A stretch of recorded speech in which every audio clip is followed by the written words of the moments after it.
કાચ જેવી સ્તંભોમાં સંગીત વસે, ઇતિહાસના પાના પર કળા અહીં હસતી હશે. શિલ્પીના ટાંકણે જ્યાં દેવો પણ જીવંત થયા, શિલ્પીના ટાંકણે જ્યાં દેવો પણ જીવંત થયા, મોઢેરાના ધામમાં તો ભગવાનના સૂર વહ્યા. કેમ છો મિત્રો, મજામાં? ચાલો આજે એક એવા નવા સફર પર જઈએ. નમસ્કાર, હું અપેક્ષા બઝાલા રામાણીઝ ઇન્સ્ટિટ્યૂટ વતી આપનું હાર્દિક સ્વાગત કરું છું માહિતીની માયાજાળમાં. તો ચાલો જઈએ એક એવા નવા સફર પર, એવી જગ્યાએ જે ગુજરાતની આન બાન અને શાન મનાય છે. ચાલો જઈએ મોઢેરાના સૂર્ય મંદિરના દર્શને અને જાણીએ શું હતો એનો ઇતિહાસ.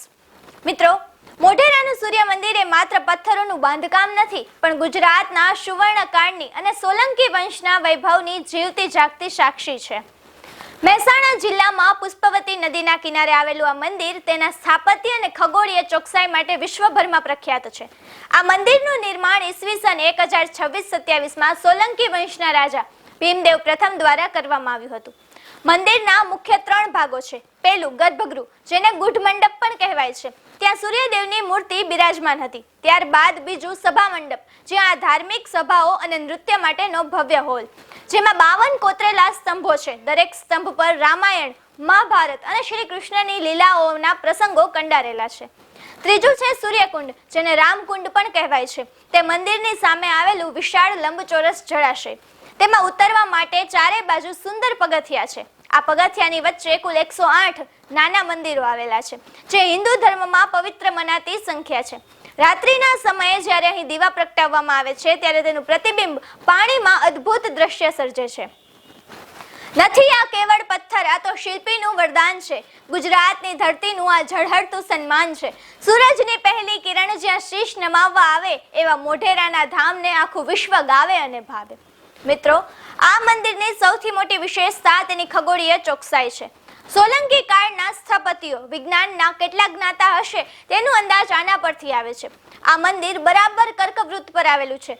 વર્ષમાં 2 વિષુવવૃત્ત દિવસ, જેને કહેવાય 21 માર્ચ અને 23 સપ્ટેમ્બર, એવા હોય છે જ્યારે સૂર્ય બરાબર પૂર્વમાં ઉગે છે. તે દિવસે સૂર્યનું પહેલું કિરણ સૂર્યકુંડ અને સભા મંડપ પસાર કરીને સીધું ગર્ભગૃહમાં પડે છે. મિત્રો, આ મંદિરની કોતરણીમાં મારુ ગુર્જર શૈલી જોવા મળે છે, પણ તેની આંતરિક રચનામાં ઈરાની સ્થાપત્યની પણ થોડી અસર દેખાય છે, જે તેને અન્ય મંદિરોથી અલગ પાડે છે. મંદિરની બહારની દિવાલો પર સૂર્યના 12 અલગ અલગ સ્વરૂપમાં કંડારેલા છે, જે 12 મહિનાનું સૂર્યનું પ્રતિનિધિત્વ કરે છે. મંદિરની દિવાલો પર સમુદ્ર મંથનના દ્રશ્યો એટલે ઝીણવટથી કોતરેલા છે કે જાણે પથ્થરો બોલી ઉઠશે. મિત્રો, ઘા ખમીને પણ ઊભું છે અન્નમ એનું શીશ, ઇતિહાસની ગવાહી પૂરે આ પથ્થરો દશે દિશ. ખંડિત મૂર્તિઓ બોલે છે વીતેલી એ કથની, કળા મળતી નથી કદી, હોય ભલે ગમે તેવી વેદની. જી હા, 11મી સદીમાં બનેલું આ મંદિર, ભવ્ય મંદિર, વિદેશી આક્રમણખોરોની નજરમાં આવ્યું હતું. 13મી સદીના અંતમાં અલાઉદ્દીન ખિલજી ગુજરાત પર આક્રમણ કર્યું, ત્યારે આ મંદિરને ભારે નુકસાન પહોંચાડ્યું હતું. આક્રમણખોરોએ ગર્ભગૃહમાં રહેલી સૂર્યદેવની સુવર્ણ મૂર્તિ અને ખજાનો લૂંટી લીધો હોવાનું મનાય છે. આ જ કારણ છે કે આજે ગર્ભગૃહ ખાલી છે અને ત્યાં પૂજા થતી નથી. આક્રમણ દરમિયાન મંદિરના મુખ્ય શિખરને તોડી પાડવામાં આવ્યું હતું, છતાં જે કંઈ બચ્યું છે તે આજે પણ સ્થાપત્ય કળાનો શ્રેષ્ઠ નમૂનો છે. સિમેન્ટ કે ચૂના વગર માત્ર પથ્થરોના જોડાણથી બનેલું આ મંદિર યુનેસ્કોની વર્લ્ડ હેરિટેજ લિસ્ટમાં કામચલાઉ યાદીમાં સામેલ છે. મોઢેરા સૂર્ય મંદિર સાથે જોડાયેલ પૌરાણિક કથા પણ ઘણી પ્રચલિત છે. ભારત સરકાર દ્વારા દેવામાં આવેલી જાણકારી મુજબ સ્કંદ પુરાણ અને બ્રહ્મ પુરાણમાં મોઢેરાનો ઉચ્ચાર થાય છે. આ આખા ક્ષેત્રને ધર્મરણ્ય નામે ઓળખવામાં આવતો હતો.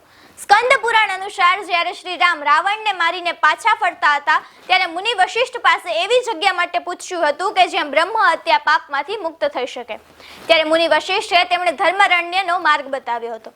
આ જગ્યા પર શ્રી રામે મોડર્ક નામનું ગામ વસાવ્યું અને યજ્ઞ કર્યો. સમય જતાં આ ગામનું નામ સીતાપુર થયું.